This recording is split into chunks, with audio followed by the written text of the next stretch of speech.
समझना और जानना है कि परमेश्वर आपसे प्यार करता, आपसे मोहब्बत करता है। आज परमेश्वर अपने वचन के द्वारा, है ना, आज आपसे बातचीत करना चाहता है, आपके हियाक को बढ़ाना चाहता है, आपके डर को दूर करना चाहता है, आपकी समस्याओं को आपके जिंदगी से निकालना चाहता है। जब परमेश्वर से हम प्यार करते हैं, मोहब्बत करते हैं, तो परमेश्वर हमारे और आपके जीवन में सब कुछ क्या करता है? बढ़ाता है। आज परमेश्वर ये वचन आपको दे रहा, आपको समझा रहा है कि मेरे बेटा और बेटियों मत डरो। जरा सा सताव हुआ, जरा सा परेशानी आई, लोगों ने थोड़ा सा डराया, थोड़ा सा विचलित किया, आधे से अधिक गायब हो गए, डर गए, है ना, विचलित हो गए। आप क्या सोचते हो कि परमेश्वर आपसे मोहब्बत करता है, परमेश्वर आपसे प्यार करता है? बिल्कुल नहीं करता, बिल्कुल भी नहीं।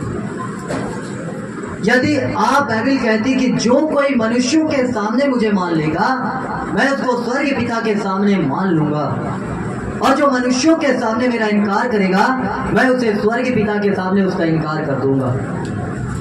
परमेश्वर बिल्कुल आपको इग्नोर कर देगा, आपको भूल जाएगा कि आप कौन है, मैं आपको बचाया हूं कि नहीं बचाया, परमेश्वर वहां भूल जाएगा।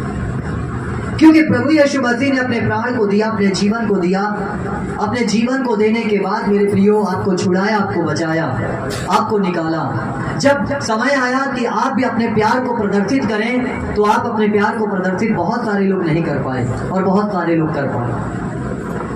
एक तरफ परमेश्वर ने अपने हाथ को बढ़ाया, आपसे कहा कि मैं तुमसे प्यार करता हूँ, इसलिए मैंने अपने पुत्र को, इकलौते पुत्र को मैंने तुम्हें बचाने के लिए संसार में भेजा। मैंने अपने बेटे को दे दिया, उसके प्राण को दे दिया, उसके जीवन को दे दिया। मैंने तुमसे इतना प्यार किया, मनुष्य जाति से मैंने इतना प्यार किया कि मैंने अपने बेटे को दे दिया। लेकिन जब आपके भी प्यार को करने की बारी आई कि आप उससे प्यार करें, आप उससे मोहब्बत करें, आप भी इजहार करें अपने मोहब्बत, आप डर गए। जो लोग लगातार चलते रहे, अब याद रखो कि परमेश्वर उस मुकाम में तुम्हें लेके जाएगा जिसके बारे में आपने सपने में भी नहीं देखा है। हालेलुया। ये सिर्फ उनके लिए होगा जो वास्तव में रियल प्रेम करेंगे उस परमेश्वर से। ये सबके लिए नहीं है, ये सब के लिए नहीं है, याद रखना। ये उनके लिए है कि जो सताव में, परेशानी में, पीड़ा में, दर्द में, मुसीबत में भी प्रभु के झंडे को लेकर खड़े रहे, जो भागे नहीं, जो डरे नहीं। कितना डरोगे? क्यों ओढ़ा तुमने चोला? क्यों विचलित कर रहे हो संसार को? क्यों धोखा दे रहे हो लोगों को? जब तुम्हारे अंदर प्रेम ही नहीं है प्रभु के लिए, तो क्यों कलीसियाओं को लगा रहे हो? क्यों डरपोकों के समान प्रकाशित वाक्य में परमेश्वर कहता है कि परमेश्वर डरपोकों को भी नरक में डाल देगा। काहे के लिए? धन और दौलत के लिए दान दसवान और चंदा को ले रहे हो? क्यों कलीसियाओं को लूट रहे हो? क्यों लोगों को लूट रहे हो? बंद कर दो ये सब झूठे काम। अगर तुम्हारे अंदर भय है, तुम्हारे अंदर डर है, अगर तुम्हें कोई मार देगा, काट देगा, तो भाग जाओ, लौट जाओ, और संसार का ईश्वर तुम्हें सब कुछ देगा, धन देगा, दौलत देगा, प्रॉपर्टी देगा, सब देगा, लौट जाओ उस दुनिया में। लेकिन यदि परमेश्वर से प्यार करते हो, वास्तव में प्यार करते हो परमेश्वर से, अगर वास्तव में मोहब्बत करते हो उस खुदा से, तो सब कुछ छोड़ दो और त्याग दो और स्थिर हो जाओ कि जो होगा जिंदगी में देखेंगे। अगर मरना पड़ा मसीह के लिए तो मर भी जाएंगे, क्योंकि स्वर्ग मिलेगा हमें। हालेलुया। क्योंकि मेरे प्रियो परमेश्वर महान है, जिसने अपने जीवन को दे दिया। क्या वो आपको ऐसे ही छोड़ देगा? वो आपको ऐसे ही त्याग देगा? आपको ऐसे ही छोड़ देगा? अरे जब पूरे दुनिया को आप थोड़ा सा देखिए, सूरज चांद सितारों को देखिए, पूरे ब्रह्मांड को देखिए, पूरे ग्रहों को देखिए। परमेश्वर ने पूरी दुनिया को बनाया, पूरे राज्य को बनाया, पूरे संसार को बनाया, पूरे ब्रह्मांड को बनाया। इनमें से एक भी ग्रह आपस में नहीं टकराते, बराबर चलते हैं, बराबर चलते हैं, बराबर चलते हैं। अभी बीते समय हम लोग सुने थे एक एस्टेरॉइड आ रहा है और धरती से टकराएगा, और लोगों ने बड़े बड़े वीडियो बनाए। एक लड़के ने तो ऐसा भी किया कि उसने बहुत सारे लोगों से कर्जा ले लिया। बोला अब तो 15, जब जिस रेट में वो एस्टेरॉइड धरती के पास से गुजरने वाला था और थोड़ा सा भी मिस्टेक होता तो धरती से टकरा जाता और पूरी दुनिया समाप्त हो जाती। तो उस लड़के ने बुद्धिमानी दिखा के बहुत सारे अपने गाँव के लोगों से कर्जा ले लिया। बोला पैसा ले लो इनसे, क्योंकि अब तो मर ही जाना है। लेकिन ऐसा कुछ हुआ नहीं, क्योंकि ये धरती और आकाश को परमेश्वर ने बनाया है और बगैर उसके कुछ भी होने वाला नहीं है। परमेश्वर यीशु मसीह ने कहा आकाश और पृथ्वी का सारा अधिकार मुझे दिया गया है। इसलिए तुम जाकर समस्त जाति के लोगों को सुसमाचार का प्रचार करो, जाकर उनको बताओ उद्धार की बातों को। यह अधिकार हमारे यीशु मसीह को दिया गया है, यह अधिकार हमारे परमेश्वर को दिया गया है। और जब यह अधिकार हमारे खुदावन को दिया गया है तो मेरे प्रिय हम किस बात से डरें और भय खाएं। जरा सी बीमारियां आपको घेरती आप डर जाते हैं, जरा सी समस्याएं आपके जिंदगी में आती आप डर जाते हैं, थोड़ी सी बातें उठती आप डर जाते हैं, थोड़ी सी निराशाओं की बातें आती आप डर जाते हैं। इससे अच्छा आपको मसीह को ना जानना ही बेहतर था कि आप जान के और ज्यादा मार खाने वाला काम कर गए। ना जानते तो बेहतर था आपके लिए, आप ना समझते प्रभु के बारे में तो बेहतर था, लेकिन आप जान गए हैं तो अधिक मार खाने के लिए आप बन गए। क्योंकि प्रभु तो वहां पूछेगा ना कि क्यों मेरे बेटा मेरी बेटी तू मुझे क्यों छोड़ी, क्यों भाग गई। अरे क्या बताएं, बहुत दिक्कत आ रही थी प्रभु जी, बहुत विरोध हो रहा था इसलिए छोड़ दिए। प्रभु बोलेगा उठाओ इनको, है ना, और ले जाओ वहां था कुंड में इनको डाल दो, ना रखिए। और फिर किसी से पूछेगा कितना सताएगा, इतने पीटेगा, इतना विरोध हुआ फिर भी तुमने मुझे नहीं छोड़ा। बोले प्रभु जब आपने हमें नहीं छोड़ा तो हम आपको कैसे छोड़ दें। तो उनसे कहेगा इनको उठाओ और मेरे पिता के राज्य में लेके चलो, क्योंकि ये अनंत जीवन के वारिस होने के लिए भेजे गए हैं। हालेलुया।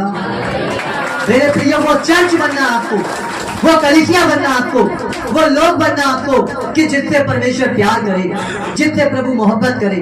आज परमेश्वर आपसे कहता है कि मत डरो, या कहता जब मैंने पुकारा तब तूने मुझसे कहा मत डर। जब आप पुकारेंगे तो वो आपसे कहेगा मत डरो।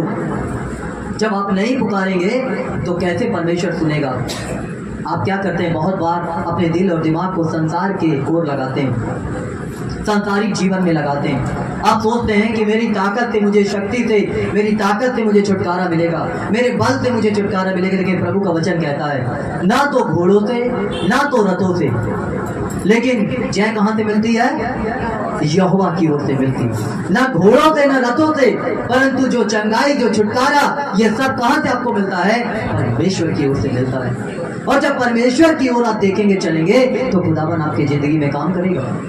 आज आप डरने की आवश्यकता नहीं है। आज डर की आत्मा को आपको अपनी जिंदगी से निकालना है, वो समस्याओं को आज को आपको दूर करना है। और परमेश्वर चाहता मेरे प्रियो कि मेरे बेटा और बेटी डरे ना। हालेलुया। डर क्यों आता है जिंदगी में, बताओ क्यों आता है। पास्टरों के जीवन में भी डर आता है, भय खाते हैं वो लोग भी, क्यों डर जाते हैं। रीजन बताओ, एक कारण बताओ मुझे, फिर मैं बताऊंगा क्या कारण है कि सेवक लोग भी डर जाते हैं, क्या कारण है कि चर्च डर जाते हैं। मुझे एक कारण बताइए। आप इतने दिनों से प्रभु में चल रहे हो, एक बात बता दो, सिर्फ एक बात, कि हमारे अंदर डर कब प्रवेश करता है, क्यों प्रवेश करता है, बताओ, सिर्फ एक कारण बताओ। क्यों हम डरते हैं, क्यों डर की आत्मा, स्पिरिट हमारे शरीरों में काम करती है, क्यों सेवकों में भी काम करती है, क्यों हमारे अंदर, आपके अंदर वो डर काम करने लगता है। बताओ एक कारण, सिर्फ बताओ। इतने दिनों से प्रभु के भवन में आ रहे हो, सिर्फ एक कारण बताइए कि क्यों ये डर की आत्मा हमारे आपके जीवन में काम करती है, बताइए। हाँ, विश्वास एक अलग विषय हो गया, विश्वास एक अलग विषय हो गया। विश्वास तो दुष्ट आत्माएं भी करती हैं, विश्वास तो दुष्ट आत्माएं भी करती हैं कि यीशु ही प्रभु है। विश्वास एक अलग वो है। क्या कारण है कि डर आता है, डर समा जाता है, बताइए। चर्च मैं आपसे पूछ रहा हूँ, ऑनलाइन आपसे भी पूछ रहा हूँ, बताइए। पास्टर प्रचारक आप लोगों से पूछ रहा हूँ, बताइए क्यों डर समाता है हमारे अंदर। जिस दिन पाप करोगे, पाप, उसी दिन से डर की आत्मा आपके शरीर के अंदर घुस जाएगी, याद रखना। जिस दिन आपके बॉडी, ये जो शरीर है आपका, बॉडी पाप करेगा, उसी दिन डर की आत्मा घुसेगी, उसी दिन डर आपके अंदर समा जाएगा, उसी दिन आपको मरने से डर लगेगा, उसी दिन आपको सेवा करने से डर लगेगा, उसी दिन आपको प्रार्थना करने से डर लगेगा, उसी दिन आपको चर्च आने से डर लगेगा। क्योंकि जब डर की आत्मा अंदर घुसेगी, और वो डर की आत्मा तभी घुसती है जब मनुष्य पाप करता है। पाप, याद रखना, जब इंसान पाप करता है तभी भय और डर क्या होता है, उसके अंदर समा जाता है। और जो व्यक्ति पाप नहीं करता, जो व्यक्ति का जीवन पाप में नहीं है, उसके जीवन में आने दो आंधी और तूफान, आने दो समस्याओं को, आने दो तकलीफों को, आने दो प्रॉब्लम को, आने दो बीमारियों को, वो किसी भी प्रकार से डरने वाला नहीं है। हालेलुया। जैसे कपड़े झटक देते हैं, वो समस्याओं को झटक के निकल जाएगा आगे। हालेलुया।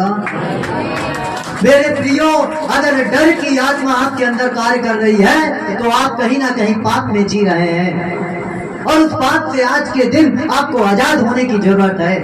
आज आपको निकलने की जरूरत है, आज आपको बाहर आने की जरूरत है, क्योंकि सबने पाप किया और परमेश्वर की महिमा से रहित हो गए। सबने पाप किया और परमेश्वर की ग्लोरी से, उस महिमा से क्या हो गए? अलग हो गए। और जब आप किसी ग्लोरी से अलग होंगे, महिमा से अलग होंगे, तो आपके अंदर डर क्या होगा? समा जाएगा। आपके लाइफ के अंदर डर क्या होगा? समा जाएगा। जब बाइबल बताती है कि परमेश्वर ने तुम्हें भय की नहीं, सामर्थ और प्रेम और संयम की आत्मा दी है, तो वो आत्मा कहाँ है? मुझे दिखाओ।